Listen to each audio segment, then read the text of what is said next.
Salut, désolé de déranger. Euh,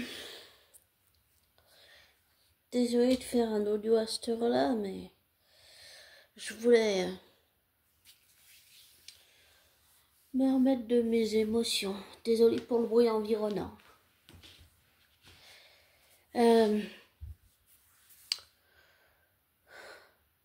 Comment expliquer ça? Aujourd'hui, j'ai été revoir le film et je vais aller voir le film demain. Et cette fois, je me suis pas laissée submerger par mes émotions. Enfin, si, à nouveau, mais c'était pas aussi fort que la première fois. Et j'ai ressenti les mêmes sensations, le même lien avec Sentry, Void, Robert. Et désolé si je l'appelle Robert et pas Bob, mais pour moi c'est plus naturel de l'appeler Robert que Bob. Désolé. Et j'ai ressenti la même chose que la première fois que j'ai vu le film. Et j'ai encore plus, je sais pas si ça se dit en français, mais désapprécié Valentina Allegra. Et le peu de sympathie que j'avais pour elle est fini, envolé. Et je ne supporte pas qu'elle l'ait manipulée. Ça paraît idiot, même pour un personnage de fiction, mais je ne supporte pas qu'elle lui ait fait ça. Elle a manipulé les autres, oui, mais ce que je ne supporte pas, c'est qu'elle a profité de sa vulnérabilité, le fait qu'il se soit sacrifié pour les autres, et qu'elle a profité de sa vulnérabilité psychologique, psychique, comportementale, physique, émotionnelle. Et qu'elle a abusé de sa confiance d'une certaine façon, et vu qu'il a le void dans lui, c'est-à-dire comment ça s'appelle, être schizophrène et tout, pour moi c'est, comme j'avais dit la dernière fois, c'est un personnage qui est en situation d'handicap mental d'une certaine façon. Et je voudrais aussi remercier des youtubeurs comme Landry, comme Ludoverse, comme Jordan Universe, comme Argorock. Vraiment merci à eux parce qu'en fait, même si c'était pas volontaire et qu'ils ont spoilé certaines choses, et grâce à tout l'univers Marvel et grâce aussi beaucoup aux vidéos d'Argorock et de Landry, j'ai vraiment pu comprendre l'aspect d'abord, tout ce qui est tiré du matériel de Marvel, c'est-à-dire tous les comics, tout ce que j'ai pas lu, tout ce que j'ai pas vu d'ailleurs. Mais ça m'a permis de comprendre Sentry, ça m'a permis de comprendre Robert, ça m'a permis de comprendre Void, non pas vraiment, enfin si un peu, mais oui, ça, merci à eux pour toutes les vidéos qu'ils ont fait et surtout à Argorock d'avoir fait et de continuer à faire. Pourquoi sont-ils si uniques? Parce que ça m'a permis de comprendre Sentry, de comprendre l'esprit, de comprendre comment il fonctionne à l'intérieur. Mais je pense qu'il y a encore beaucoup de choses qu'on ne sait pas sur Robert Sentry Void et que on va en apprendre beaucoup. Et toujours la même chose que la dernière fois, le côté émotionnel et psychologique des personnages, j'ai vraiment apprécié. Et c'est vrai qu'il fallait peut-être introduire certains de ces personnages pour ceux qui n'ont pas suivi les séries et tout, mais j'ai réussi à raccrocher les wagons, c'est-à-dire que j'ai regardé comment ça s'appelle, la première saison avec Hawkeye. J'ai regardé, bon, j'ai pas regardé Echo. J'avais regardé sur Netflix toute la saison de Daredevil. J'ai pas encore regardé Born Again. Bon, j'imagine que ça va être assez violent. Apparemment, ils sont en train de tourner la saison 2, ou alors ça va être tourné. Je sais pas trop comment ça se passe dans un lieu de tournage, si tout est tourné en même temps. Et puis, j'ai appris que ils sont en train de tourner en ce moment Avengers Doomsday et qu'il y aura beaucoup de personnages.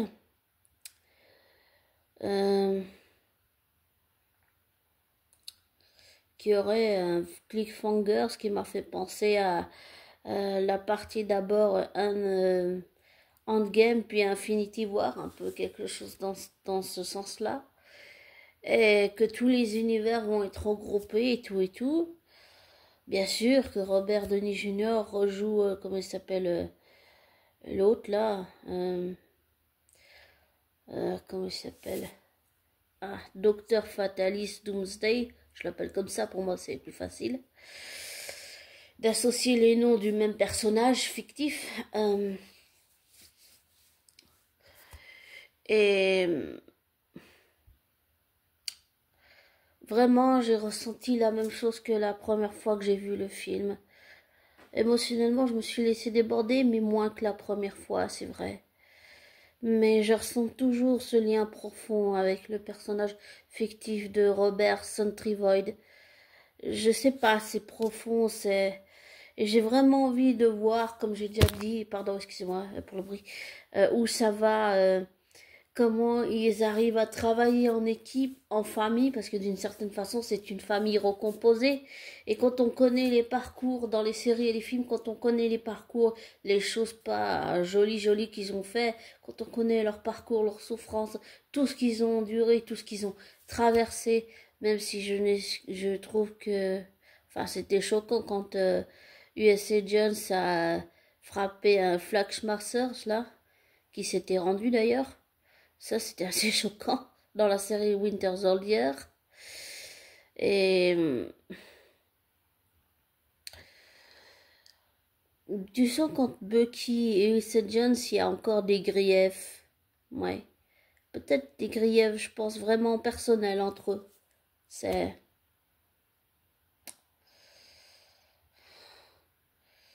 Dommage qu'ils en ont fait un connard, mais bon.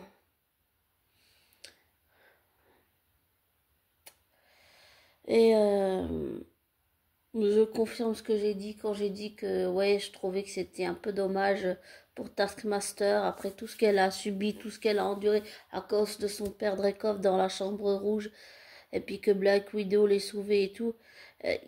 Pour moi, elle aurait dû avoir un enterrement, quelque chose digne de ce nom. Parce que là, Valentina Allegra, j'allais dire, elle l'a déshumanisé. C'est juste, on prend un Kleenex et puis on le fout à la poubelle, hein. Voilà.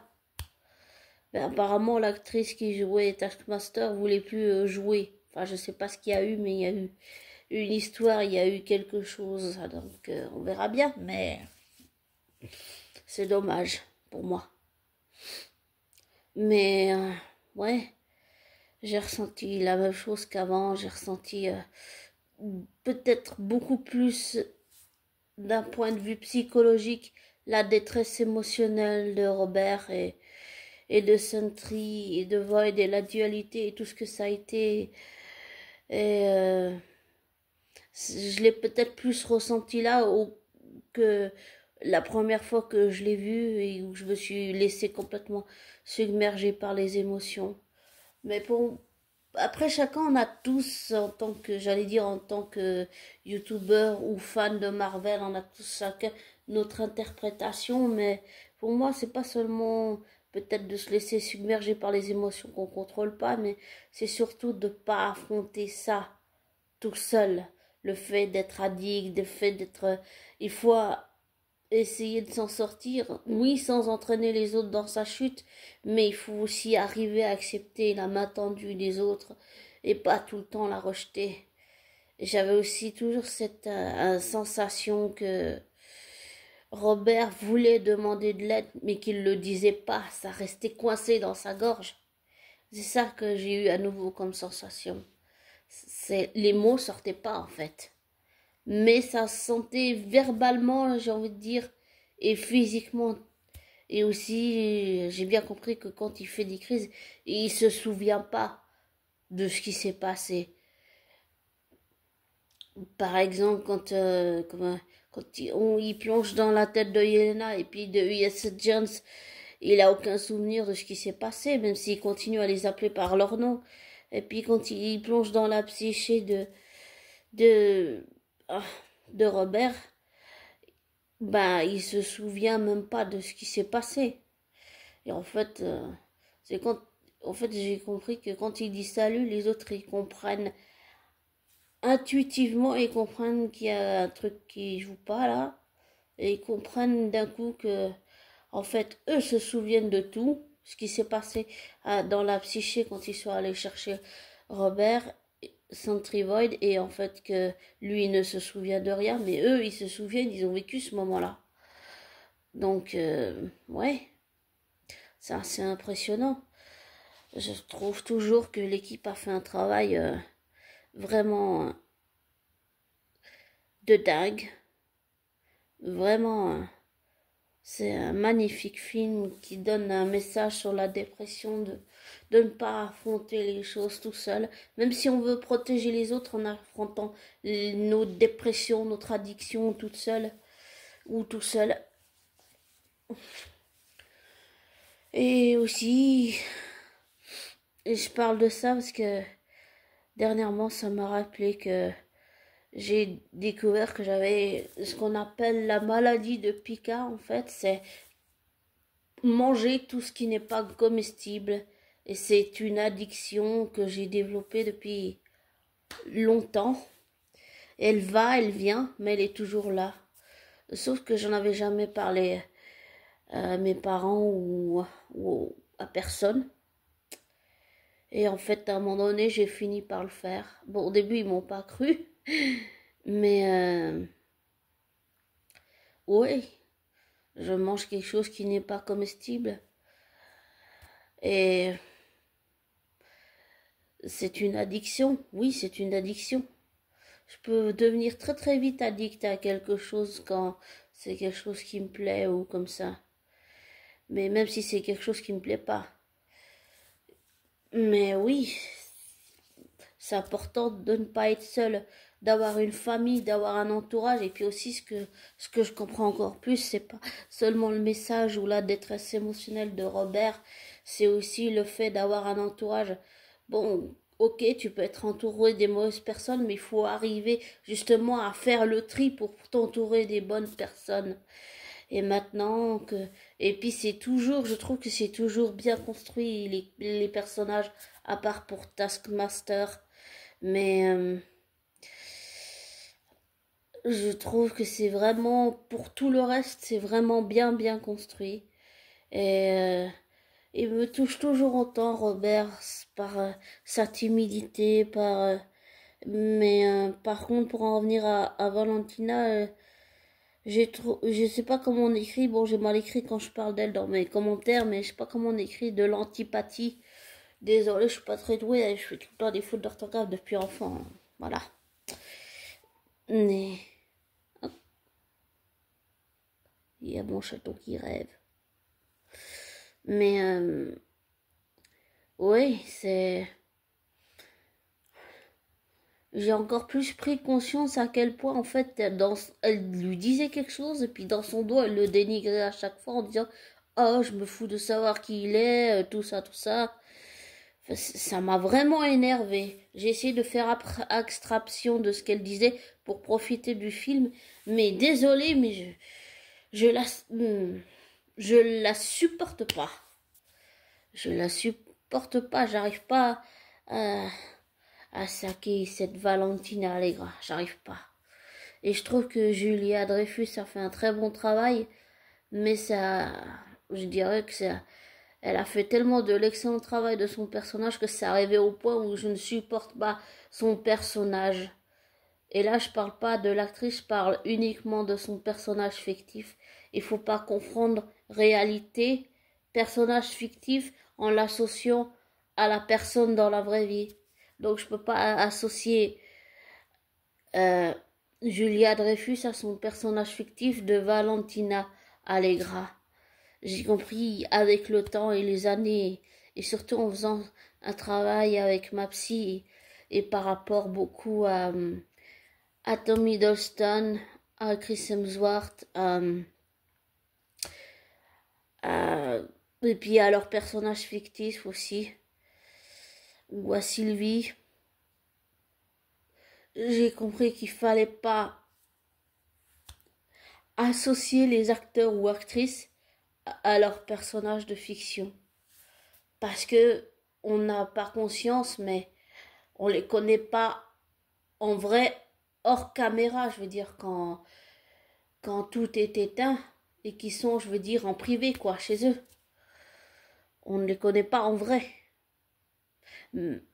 Et ça aussi, j'en ai pris aussi plus conscience comment, avec quand l'acteur Robert Carlyle a joué Rumpelstiltskin, Crocodile et la Bête. Oui, j'ai aussi là fait beaucoup un travail avec la psy, beaucoup pour dissocier Robert Carlyle de son personnage de Rumpelstiltskin, la bête et le crocodile, pour ne pas justement l'associer, parce que j'ai compris que mais je le connais, oui, par ses interviews, dans tout ce qu'il peut dire, mais je ne le connais pas en vrai, hors caméra, sans, j'allais dire, sans maquillage, sans rien du tout. Hors caméra, en vrai, en privé, personnel, intime, je ne le connais pas. Et c'est la même chose pour tous les acteurs ou actrices que j'apprécie. C'est la même chose. Et là, c'est aussi la même chose avec Julia Dreyfus. Je pense que Julia Dreyfus est très sympa, mais c'est uniquement son personnage, pas Julia Dreyfus, uniquement Valentina que je ne supporte pas. Ce que je ne supporte pas, c'est qu'elle a, comme j'ai dit, profité de la vulnérabilité et de la fragilité émotionnelle et psychologique et psychique pour abuser de la confiance de Robert Centrivoid et de le manipuler. Pour moi, c'est quelque chose, peut-être que sûrement que c'est dû à mon passé, mais c'est quelque chose que je ne supporte pas. Je peux pas la saquer, j'arrive pas. J'arrive vraiment pas. C'est comme avec le personnage fictif de Brooke Logan dans Amour, gloire et beauté. Je pense que Catherine Kelly Lang est très sympa, que c'est un bel être humain, une belle femme aussi, mais un bel être humain avant tout. Mais son personnage de Brooke Logan, je le supporte pas. Voilà. Mais je fais la différence entre l'actrice Catherine Kelly Lang et son personnage de Brooke. J'ai conscience que Catherine Kelly Lang est très différente de Brooke Logan, son personnage de fiction. Il faut arriver à mettre une distance émotionnelle entre la fiction et le réel. Et j'insiste dessus parce que souvent on associe un acteur ou une actrice à un personnage et on pense qu'ils sont la même chose dans la vraie vie, mais non, pas du tout. Et c'est comme ça que j'ai pris conscience qu'en vrai, ces acteurs ou actrices que j'apprécie, je ne les connais pas en vrai, hors caméra, quand tout est éteint. En vrai, en privé, en personnel, je ne les connais pas. Et c'est important d'insister dessus pour justement ne pas les associer. Et là, c'est la même chose que je fais avec Lewis Pullman. Désolée, j'apprends un accent bizarre, mais je trouve qu'il a fait un très bon travail, un très bon taf. Son personnage est très... il est émotionnellement, il arrive à te choper. Il t'emmène avec lui. Pas seulement dans sa psyché, mais dans le personnage. Et les équipes ont fait un travail vraiment super. Et j'ai découvert aussi que ils avaient pratiquement réalisé tout le monde a réalisé ces cascades. Ils ont fait tout ça eux-mêmes. Et je suis très contente qu'ils ne l'aient pas fait dans du fond vert ou du fond bleu. Ils ont filmé tout dans des réels décors, même s'il y a quelques trucs par ordinateur ou synthèse ou je sais plus quoi. Mais je suis très contente qu'ils aient fait ça dans des décors réels.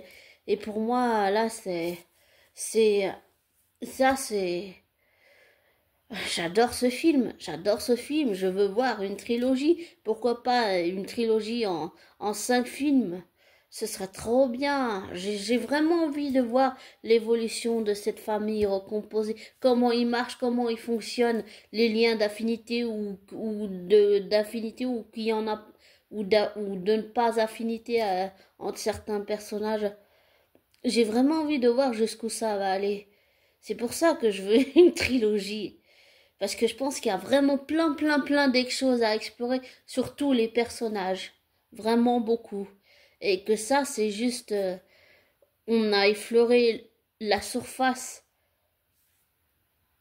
Mais c'est plus profond que ça. Beaucoup plus. Et c'est ça que je veux. Je veux vraiment voir jusqu'où on peut aller. Tous les thèmes qu'on peut aborder avec ces personnages. Je pense qu'il y a plein de travail, il y a plein de choses et plein de choses à faire, à découvrir avec ces personnages. Et je trouve que tout le casting a fait un excellent travail et toutes les équipes qui ont travaillé autour avec eux, la post-prod, la pré-production, les gens qui ont fait les effets spéciaux par ordinateur, pas par ordinateur, le maquillage, tout, les éclairages, je trouve là c'est la mise en scène, les dialogues, c'est vraiment bien fait et on avance. Parce que, par exemple, j'ai regardé aussi, ça s'appelle Sam Wilson, oui, c'était bien, mais j'ai pas ressenti un attachement émotionnel. Bon, il y avait l'enjeu de Isaiah Bradley, l'ancien soldat Capitaine America qui a du sérum de super soldat lui aussi. Ça, c'était très touchant. Ça, j'ai beaucoup aimé l'enjeu dans le film, mais j'ai pas un attachement émotionnel viscéral où j'ai envie que Sam Wilson il s'en sorte. Désolé, mais je l'ai pas. Pour moi, c'est juste un Avenger qui a pas de pouvoir, mais qui fait avec les techniques le combat et qui fait tout. Il avance dans le film en faisant avec toutes les connaissances qu'il a.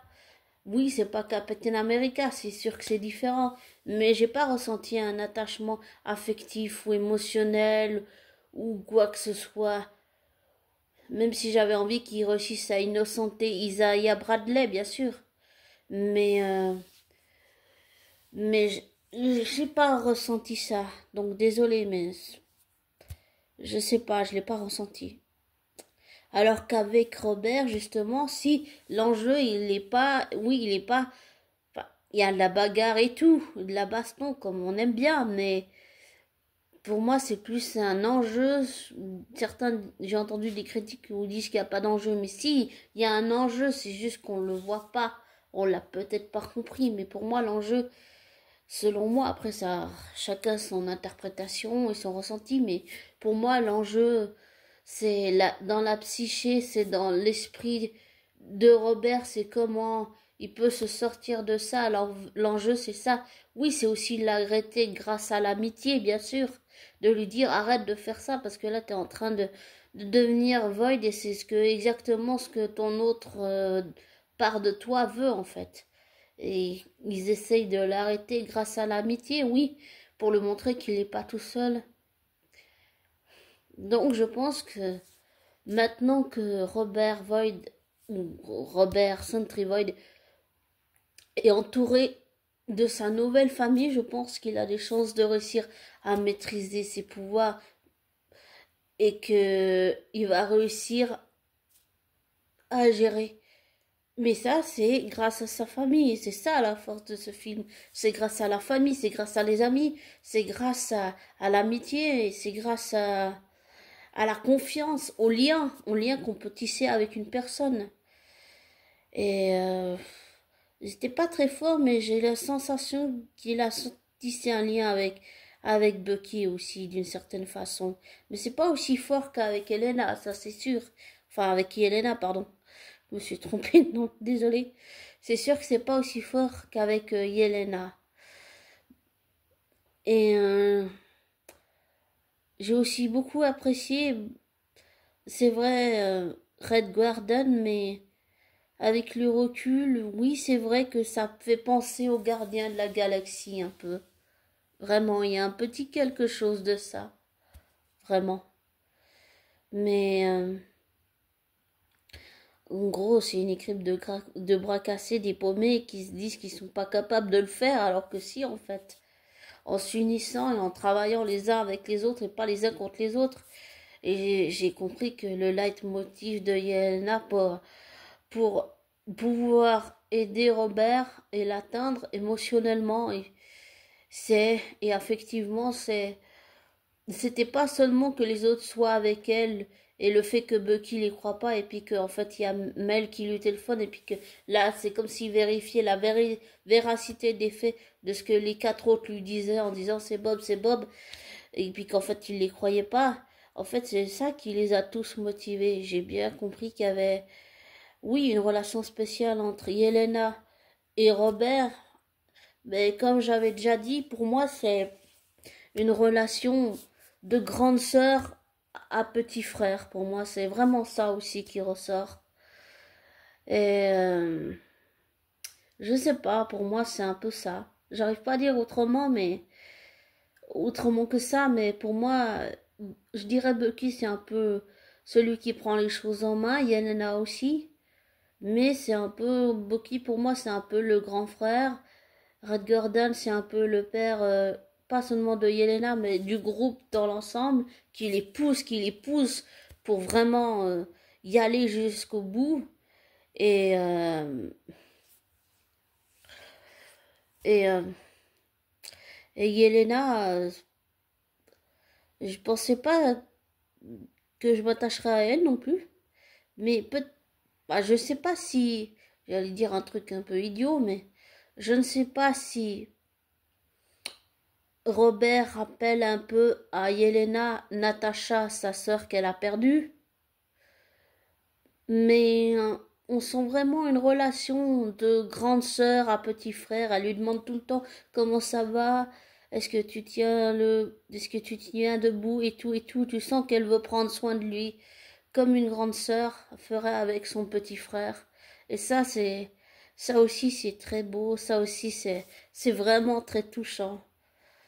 Et j'ai vraiment envie de voir où va aller, j'allais dire, cette nouvelle famille recomposée.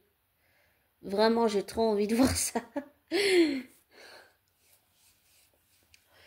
Et même si les Avengers, les originaux, je les apprécie, je les aime toujours et tout, c'est vrai que les New Avengers, ça me plaît aussi beaucoup.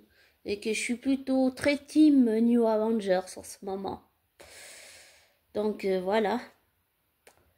Et je trouve, à part la mort de Taskmaster qui en méritait un enterrement digne de ce nom, ça n'enlève rien au film, qui est vraiment bien fait.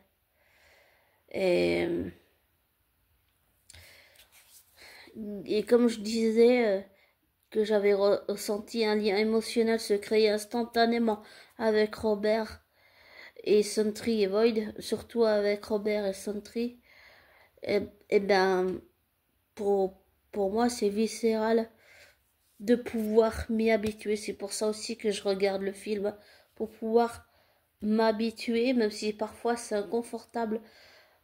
Et je parle uniquement du personnage fictif là. Pour moi, c'est important de pouvoir faire avec, même si c'est pas confortable. J'ai besoin de pouvoir faire ça pour pouvoir avancer. Et j'ai vraiment envie de voir jusqu'où ils vont aller comme ça. Par contre, le délire de Bucky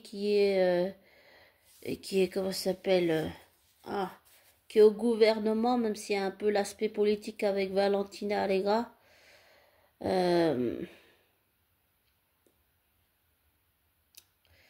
Tu sens que Bucky, il est pas vraiment à l'aise avec le fait d'être en politique, d'être filmé devant les caméras et tout. Je sais pas pourquoi ils ont mis ce délire là-dedans, mais bon, c'est dommage, je trouve. Mais bon. Mais j'ai adoré le film, vraiment adoré. J'apprécie beaucoup ce film, oui. Et quand je suis sortie de la salle, j'ai vu des gens qui arrivaient et c'était surprenant.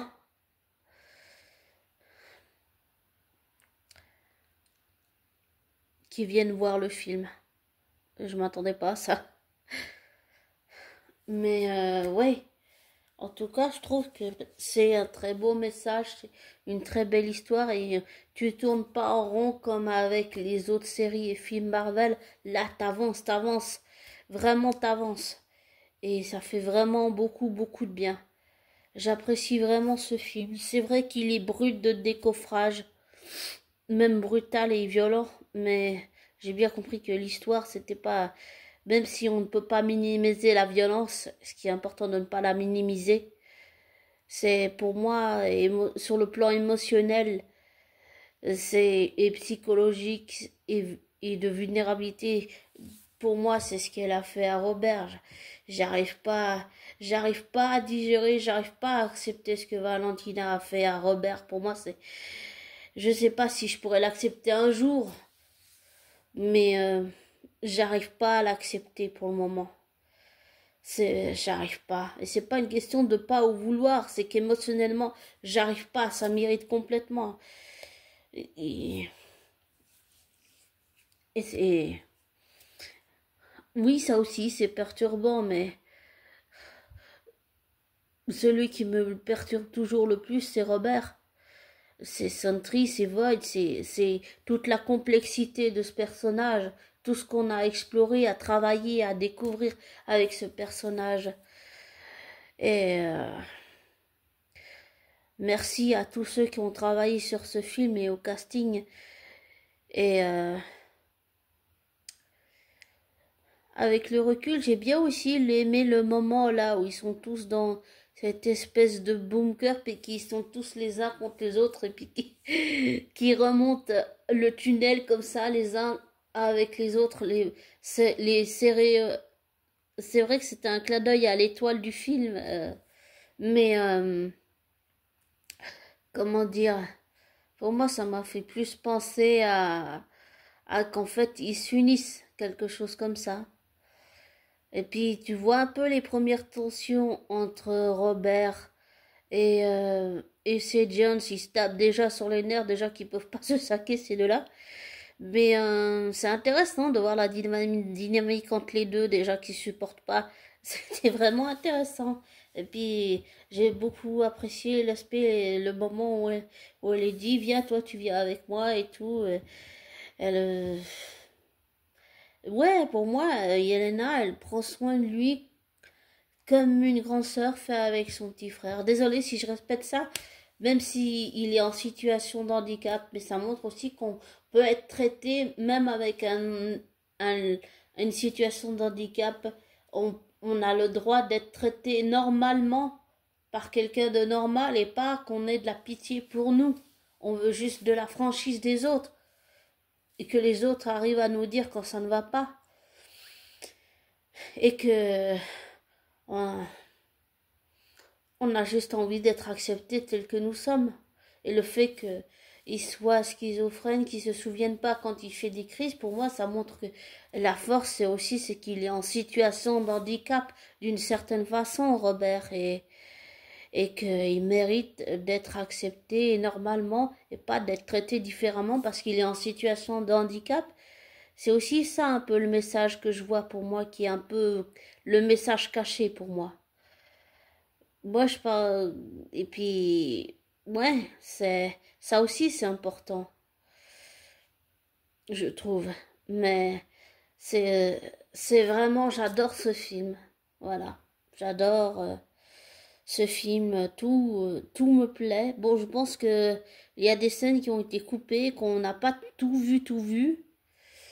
Donc voilà, mais je pense qu'il va sûrement sortir. Enfin, moi, c'est mon avis, après ça regarde que moi, mais je pense qu'il existe une version longue du film où on a toutes les scènes coupées intégrées dans le film. On voit tout le film en entier avec toutes les scènes qui ont été coupées. Et en fait, ça fait la boucle, ça boucle la boucle.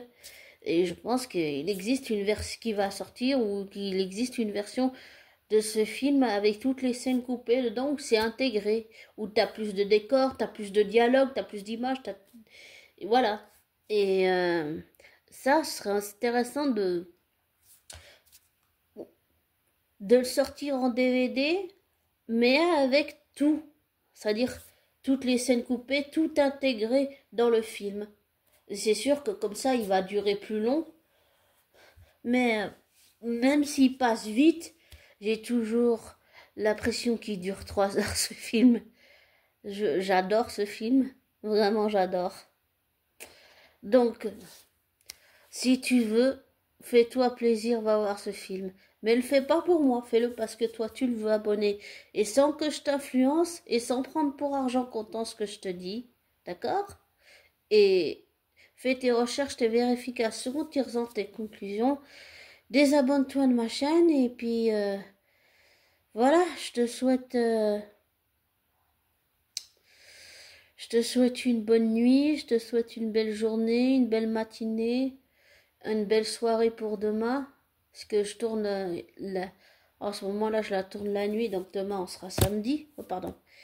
Donc voilà, je te souhaite le meilleur et j'allais dire, si tu as quelqu'un autour de toi ou si toi-même tu vis ça, ne reste pas tout seul, ne garde pas tout pour toi.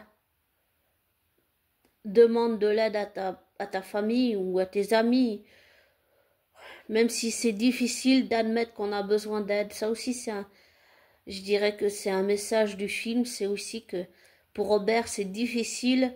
Tout son corps, verbalement, crie qu'il a besoin d'aide, mais il ne le dit pas. Les mots, comme j'ai dit, restent coincés dans la gorge. Et ça aussi, c'est un message important. C'est de ne pas garder tout pour soi et d'être entouré. Oui, je sais qu'on choisit pas sa famille, mais c'est d'être bien entouré. Et maintenant que Robert est bien entouré, je pense que ça va pouvoir bien évoluer. J'ai vraiment envie de voir où ça va aller.